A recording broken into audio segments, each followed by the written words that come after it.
மல்லி நேயர்களுக்கு வணக்கம். நம்ம மல்லி சீரியலில் இன்றைக்கி என்ன சுவாரஸ்யமாக பார்க்க போகிறோன்னா, நம்ம தேவசேனா மேடத்தோட சூழ்ச்சினால் கையும் காலமாக இந்த ரஞ்சிதா ராஜேஸ்வரி சிக்க போகிறாங்க. ஏன்னா இந்த ரஞ்சிதா சொன்ன ஒரு பொய்யினால் நம்ம விஜய் சாரோட வாழ்க்கையை வந்துட்டு இப்போ தலைகீழ மாறப்போகுது.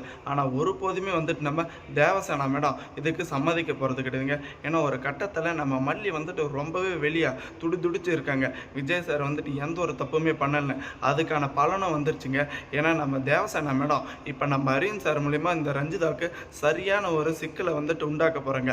ஆல்ரெடி வந்துட்டு நம்ம ரஞ்சிதா தான் நம்ம விஜய் சாரை ரொம்பவே காயப்படுத்திட்டாலே. அதே சமயம் இந்த ராஜேஸ்வரி திட்டம் போட்டு நம்ம விஜய் சார்கிட்ட இருக்கிற மொத்த சொத்து பற்றி ஏமாற்றி வாங்கிட்டாங்க. அது மொத்தமே நம்ம விஜய் சாருக்கு திரும்ப கிடைக்கணும்னு நம்ம தேவசேனா மேடம் ஒரு அருமையான பிளான் போட்டு இருக்காங்க. அதுதாங்க வரப்போகிற எபிசோடில் பார்க்க போகிறோம். ஏன்னா நம்ம அரவிந்த் சாருக்கு சொல்லி உன்னை வந்துட்டு ரஞ்சிதா மலை மாதிரி நம்பிட்டு இருக்கா, எப்படியாச்சும் அவளை நீ ஃபோன் பண்ணி கூப்பிட்டு ரெஸ்டாரண்ட்டுக்கு அதில் வந்துட்டு மயக்க மருந்தை கொடுத்து அவகிட்ட எல்லா உண்மையுமே வர வைக்கணும். மயக்க போட்டதும் ஹாஸ்பிட்டலுக்கு கூப்பிட்டு போகிற தருணத்தில் அந்த ஒரு சைக்காலஜி ஹாஸ்பிட்டலுக்கு கூப்பிட்டுட்டு போனோம். அங்கே எல்லா உண்மையுமே வர வச்சிடணும். உண்மையிலே வந்துட்டு இந்த ஒரு கொலையை இந்த ரஞ்சிதா பார்த்தாலா, இல்லை இந்த கதிரேசனோட பேச்சை கேட்டு இப்படி விஜய் சாருக்கு எதிர்மாறாக வந்துட்டு நடந்துட்டு இருக்கிறா அப்படின்ற உண்மையை வந்துட்டு வரப்போகிற ஏரிங்கில் எல்லார் மத்தியில் வந்துட்டு இந்த தேவசேனா மேடம் தெரியப்படுத்துவாங்க. ஆனால் அதே சமயம் ஒரு கட்டத்தில் நம்ம அரவிந்த் சார் வந்துட்டு இப்போ சரியான முடிவு தான் எடுத்திருக்காங்க. ஏன்னா இந்த ரஞ்சிதா இருந்துக்கிட்டு எதுக்கு இவ்வளோ கீழ்த்தரமாக மாறணும். கண்டிப்பாக வந்துட்டு விஜய் சார் நல்லவங்க தான். ஆனால் இருந்தாலும் இந்த ரஞ்சிதா இருந்துக்கிட்டு இந்த ராஜேஸ்வரியோட பேச்சை கேட்டு ரொம்ப பெரிய தப்பு பண்ணிட்டு இருக்கா.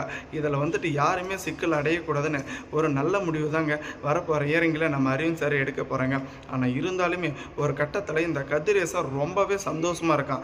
ஏன்னா இந்த ஒரு பேப்பரை வந்துட்டு மாற்றி வச்சது மட்டும் இல்லாமல் இப்போ நம்ம ரஞ்சிதா ஒரு எவிடன்ஸாக மாறிட்டாங்க. இந்த ஒரு கோர்ட்டில் இந்த ரஞ்சிதா பொய் சொன்னதுனால நம்ம விஜய் சாருக்கு உண்மையிலே நிரந்தரமாக ஜெயில் தண்டனை கிடைச்சிரும்னு இந்த கதிரேசனும் இந்த நிஷாவும் ரொம்பவே சந்தோஷப்பட்டுட்டு இருந்தாங்க.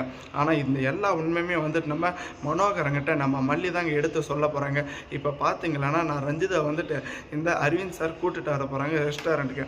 அதுக்கப்புறம் நடந்த உண்மை எல்லாமே இந்த ஒரு ஹாஸ்பிட்டலில் சைக்காலஜி டாக்டர்கிட்ட வர வைக்க போகிறோம். இந்த ஒரு உண்மை வர வச்சதுக்கப்புறம் கண்டிப்பாக வந்துட்டு இந்த ராஜேஸ்வரி வியந்து போக போகிறாங்க.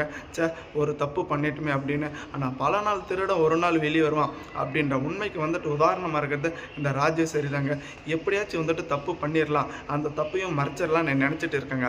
ஆனால் ஒருபோதுமே வரப்போகிற இயரிங்கில் நம்ம தேவசேனா மேடம் இதை வந்துட்டு விட்டு கொடுக்க போகிறது கிடையாதுங்க. நீங்கள் மறக்காமல் உங்கள் கருத்துக்களை கமெண்ட் செக்ஷனில் கமெண்ட் பண்ணுங்கள்.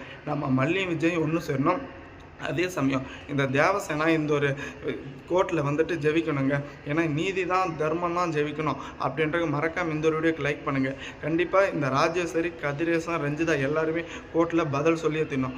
தேங்க்ஸ் ஃபார் வாட்சிங். மல்லி நேயர்களுக்கு மறக்காமல் நம்ம சேனலுக்கு புதுசாக இருந்தால் சப்ஸ்கிரைப் பண்ணுங்கள், பெல் ஐக்கானில் தட்டிக்கங்க.